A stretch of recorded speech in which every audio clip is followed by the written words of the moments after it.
We have about 48 hours before a single decision can swing the entire market mood.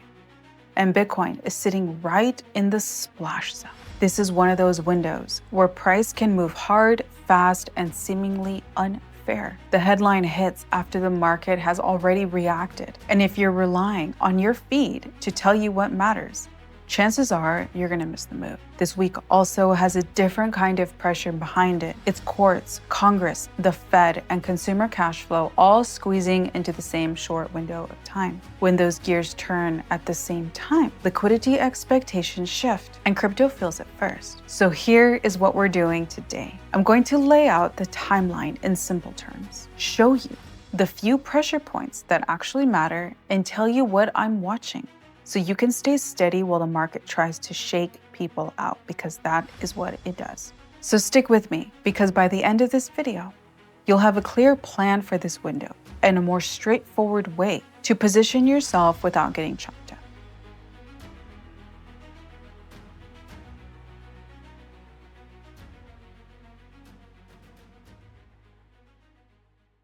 All right, let's switch gears into the first catalyst, because this is the one with the shortest fuse. The Supreme Court has a tariff ruling window coming up on January 14th. And the market treats that like a binary headline risk, even when the legal details take longer to digest and go into effect. And here is why you should care as a crypto investor. Tariffs feed into inflation expectations. Inflation expectations feed into rate expectations. And rate expectations feed into liquidity. That whole chain of events hits Bitcoin fast, because Bitcoin trades like a speedboat in a liquidity tide. When traders smell easier conditions, they reach for risk. When they smell tighter conditions, they slam on the brakes. Now let's layer in the narrative. The White House has been floating this tariff dividend concept, perhaps you've heard it, with headlines like a one-time $2,000 check funded by tariff revenue. And even their own advisors are framing it as something that depends on Congress and mechanics. That kind of a headline can whip markets around, because traders love a simple story. Cash checks is a simple story. So picture this like a casino rumor, for instance.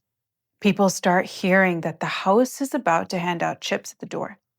What do you think is going to happen? The crowd would change behavior immediately. And that behavior moves price even before anyone sees an actual chip. And that's why, once again, this week matters. The tariff ruling window can tilt this narrative. Even the hint of legal turbulence changes the confidence around tariff revenue durability. And when the narrative loses durability, market positioning gets shaky. So you see why this matters, right? Crypto hates shaky confidence. Crypto loves clean direction. Actually, the whole market does. Now we pivot, because the next catalyst is purely crypto-based. On January 15th, so 3 days away, the Senate Banking Committee is marking up the Clarity Act, which is a crypto market structure bill. Let me translate market structure into layman terms, or terms we would all understand. This is the rulebook for who is the cop, what counts as legal, and how the traffic flows. When the rulebook is blurry, as in most cases in life, big money hesitates. People hesitate. Compliance teams slow everything down. Risk desks keep positions small. Everyone acts like they're driving through fog with their high beams on, cautiously. When the rulebook gets clearer, people can finally drive. That's the whole point. A framework that draws lines between regulators and defines how crypto markets operate in the US makes it easier for everyone, for institutions to expand beyond the easiest trade. Bitcoin has the cleanest posture today, so it gets the bulk of the big money. A clearer structure expands the risk budget across the space. And if you want the real-world version of this, it's simple. Imagine, okay, you run a $1 billion fund. Your job is to avoid headline risk. Your job is to avoid gray zone exposure. A clearer structure gives those funds a reason to size up without feeling like they're stepping on a legal landmine. I'd encourage you actually to go read the bill yourself. If you're taking this cycle seriously, it's definitely worth it. This is one of those moments where the boring paperwork becomes the spark for the real rotation in crypto. All right, now we're at the main event. the Fed. Powell says the Fed has been hit with grand jury subpoenas. And he's also saying the administration threatened criminal indictment over the rate path. That headline alone injects uncertainty because markets treat central bank independence like a foundation. It's what keeps the market unbiased. When that foundation gets questioned, traders start paying a fear surcharge. Now add the chair race on top of that. Powell's chair term ends in May, and the reporting around Trump's shortlist has already turned this into a live market story. Markets price the replacement before the replacement is even named, because the next chair means a new tone, and tone shapes the rate path. So what's the market leaning towards right now? Cuts.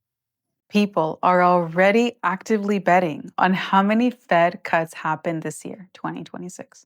And you can treat that like a live read on expectations. Cuts mean easier conditions, and easier conditions mean money becomes less tight. And when money gets less tight, though that feels like incorrect English, liquidity-sensitive assets usually wake up fast. Crypto sits right at the top of that list. Now, let's talk about why the pressure keeps building behind the scenes. Because this is the part most people ignore. The system's interest bill has become a serious weight. Federal, state, and local interest expenditures as a share of GDP have pushed up near the highs. And the bigger that number gets, the louder the political demand becomes for lower rates over time. Let us bring that to life. Imagine your income stays the same and your interest payment doubles. You start cutting spending. You try to refinance. You restructure whatever you can. Governments do the same thing, just slower,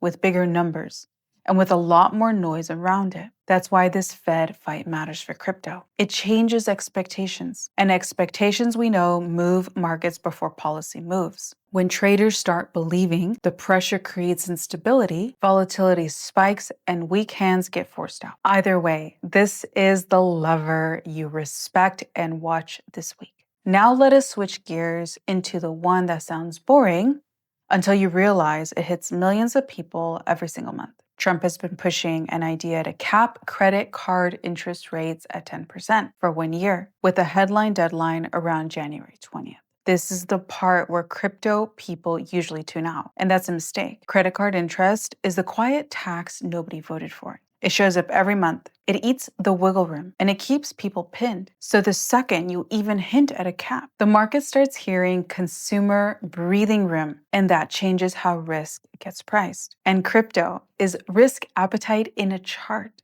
Now, banks respond to rules. You could see tighter approvals and lower credit limits at the margins. That matters too. Still, the headline alone can shift market psychology because it screams affordability mode. It screams lower the monthly pain.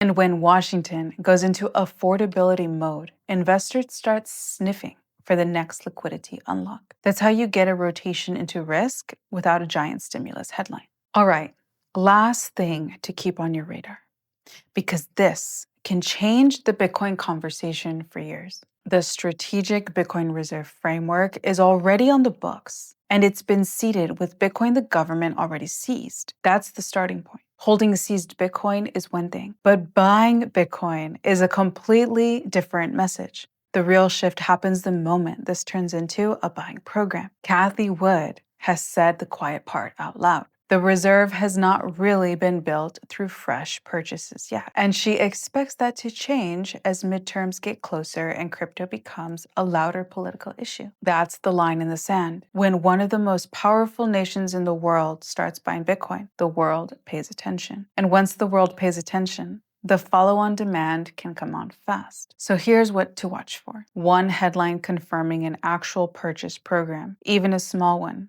is the kind of signal that can reset how Bitcoin gets priced almost overnight. So now let us bring it all home. In summary, we have a 48-hour window where the tariff narrative can swing, and that can spill into inflation expectations and liquidity. Next, we have January 15th, where the US crypto rulebook gets a major spotlight, and that can change how institutions participate. Next, we have a Fed power struggle and a chair race that pushes rate expectations and volatility. We also have a consumer credit headline that screams affordability mode. And lastly, we have the strategic Bitcoin reserve narrative sitting in the background like a slow moving tidal wave that can turn into a headline the second real buying shows up. So here is the key takeaway for you. This week is a volatility week, know that. This means you respect leverage, don't over leverage, you respect risk, and you stay focused on the timeline. You stay focused on your North Star, which is ultimately Bitcoin goes up to over $1 million. And in the meantime, the rest is the journey. That's it. Remember, traders chase candles, but investors position for regime shifts. And you want to be the person who understands the map before the crowd shows up. So that's it for today's video. I'm so happy to be back. And if you want me to keep dropping these weekly playbooks, hit the like button, subscribe, and turn on the notification bell so you don't miss my next video. I love you guys so much. And as always, stay sharp, keep stacking Bitcoin, keep stacking your blue chips, and I'll catch you in my video tomorrow.